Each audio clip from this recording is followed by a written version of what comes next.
Hi there, this is Ilise Benun, your marketing mentor. And this is the podcast for you if and only if you are ready to leave the feast or famine syndrome behind, and I mean for good.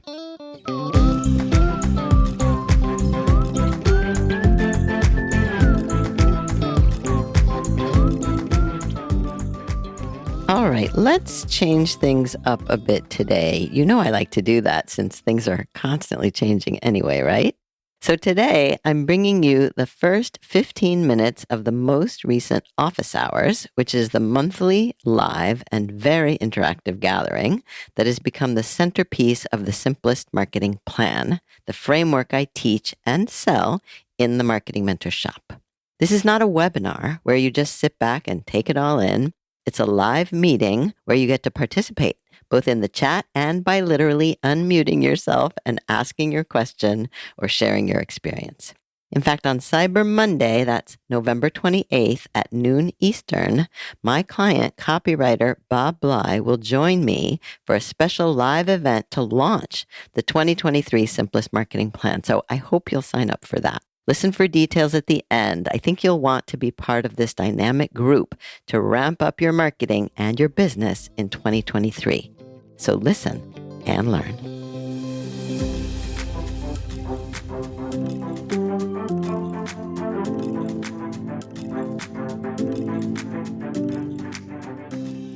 All right, welcome, y'all. I'm Ilise Benun of marketing-mentor.com, and this is the November 2022 Office Hours for the Simplest Marketing Plan. And I'm so glad you're here today because I have some new things. Things are changing. Have you noticed that things are constantly changing? I love that, actually. And one of the new things, and we're kind of laying the foundation for 2023, is that I'm not going to be doing this alone anymore. In fact, Bonnie, raise your hand, Bonnie, wave at the people, is going to be joining me, kind of co-hosting and facilitating this process as we move into 2023. So I invited her here today. It's a test. It's an audition. Let's see how she does. She'll be awesome. Bonnie, why don't you unmute yourself and introduce yourself first? Okay. Hi, everybody. I'm really excited to be here. I'm Bonnie Fanning. I've been a copy and content writer for 15 years in-house, working for a couple of different companies. I know one of these faces, Pamela. I know you. Hi. But as of 2 months ago, maybe 3 months ago, I am now freelance as well. So I have a lot of experience within the copy and content world. But like a lot of you guys, I am now newly free and excited to be fully freelance and excited to be here with you. Yeah, I grabbed her up to help with this. You did. The minute she went freelance, I was like, let's talk. So I'm thrilled that you're here with us, Bonnie. And so she's going to be in the chat. She's going to be kind of fielding some questions, and we'll see what else. So I want to start, as I have been lately, with a poll. So we're going to do the poll, and the question for the poll is the same one I've been doing the last couple of months. How busy are you right now with client work? And the options are busier than ever, busy enough, slow, or no work at all. So I'm going to launch the poll. And I've got the stats from last time as well. And it looks like almost everyone has answered. So I am going to end the poll. So you can see that 14% are busier than ever. And last month it was 9%. So that's an improvement. And 29% are busy enough. And last month it was 31%. So that's pretty close. And 29% are slow. And last month it was 13% who are slow. So maybe some marketing is in order. And 29% have no work at all. And actually, that's what it was last month, too. So I don't want to make any judgments about that, but I don't know, any observations, Bonnie, that you would have about that? Yeah, actually, I was thinking it's interesting because sometimes you look at the word slow or you look at the words no work at all. And that could feel like a negative. But as somebody just commented, Diane was saying slow, but by design. This is my planning period. And I was feeling the same way. Like I chose busy enough because I have a little bit of client work, but I'm working on other projects. So I just think it's interesting that there's different ways to look at that. Definitely. And all right, I'm going to stop sharing. I totally agree. And I guess, in a way, that's the whole point of my business, the marketing plan, the simplest marketing plan, and perhaps even your business, is to have a business that you can control so that it is slow when you want it to be slow and busy when you want it to be busy. So that's my goal here. And I hope that some of that is rubbing off on y'all as we go. I do want to jump right into the big idea. And it's something kind of new this week that came to my mind, and then it all came together this morning. And it has to do with what's invisible and the idea of embracing what's invisible. And when I say what's invisible, I mean when it comes to your own growth, our own growth, the growth that's happening and we don't notice it, as well as what's invisible as it relates to the impact you're having on the world, on your market, when there are things happening behind the scenes that you're not aware of. And what's really important is not making assumptions about any of that, right? About what is or isn't happening in yourself as well as out there in the world. So I wanted to share two kind of examples, one for each, and then I'll give you access to this later on. If people have comments, of course, you can put those in the chat and Bonnie will fish out some of them and share them. But the first one is in terms of the invisible growth, your own invisible growth. And Rebecca Mays, who some of you may know, wrote a guest post for my blog, which I haven't posted yet, but I thought I would give you a sneak peek at it, maybe read aloud a little bit, because she talks about her own growth, our own growth as bamboo. And that we can't always see it. And there's a lot happening underneath. And then suddenly there's a bamboo grove there. So let me just read a little bit from that. And this will be posted on my blog next week and I will share it. But for now, she says, bamboo, it's one of the fastest growing plants in the world. Some bamboo species can grow up to 3 feet in one day. Crazy, right? But bamboo doesn't start out this way. In fact, in the first year, a bamboo plant is put into the ground, nothing much seems to be happening. To the naked eye, the growth is invisible, but the growth is there. It's just underground while the plant's root system is developing.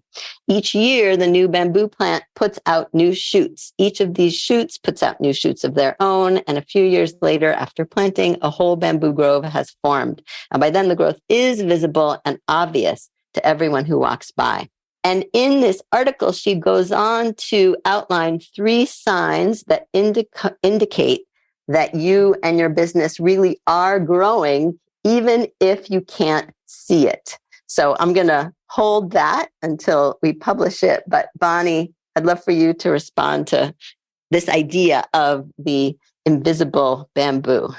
Well, this, I think a lot of people here can relate to that, especially if you're building your business on the side, because if you're working and trying to build it, it can feel like either you need to prove to yourself or maybe to your partner or to somebody in your life that you're making progress.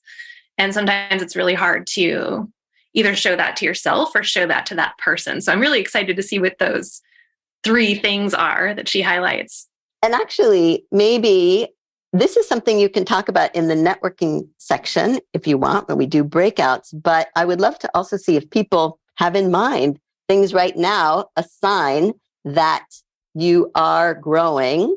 Put it in the chat. I'd love to see that as well.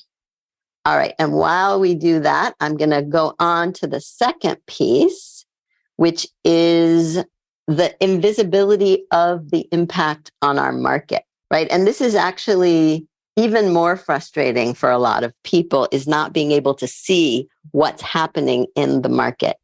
And sometimes I think this gets interpreted as ghosting. So many people say, this person ghosted me.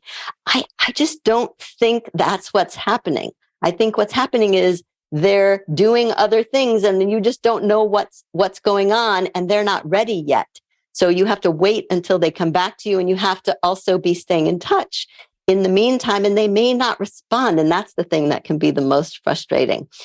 And there's also this aspect of putting content out there, because a lot of you I know are doing the content marketing piece of this and putting content out, but no one's responding. Is anyone listening? And so I wanted to share also, and this is actually already posted on my blog, I wanted to share a new article about this, the invisibility of your impact on the market. So let me share my screen. Is anyone listening?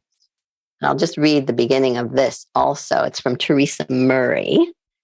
And she posted this on her LinkedIn newsletter as well. So you can subscribe there if you want. But she says, whether you post on LinkedIn, mail out a newsletter, or are active on social media to grow your business or project, sometimes it can feel like you are dumping content into a very silent void.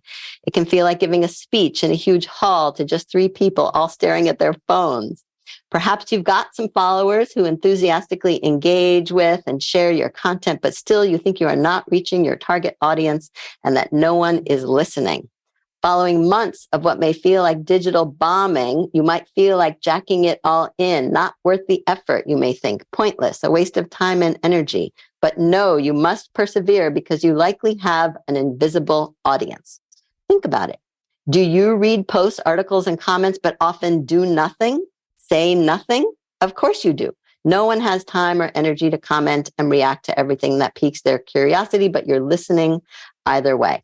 So, Bonnie, if you could grab that, and if you haven't already, put that link in there. Absolutely. But I think the point I want to make first is this idea of putting yourself in everyone else's shoes, right? It's very easy to say, is anyone listening? But then when you think about, well, do I respond to everything? Do I ghost people? Am I doing something that someone else could interpret as being ghosted? Very possible sometimes. I know I do. What about you, Bonnie?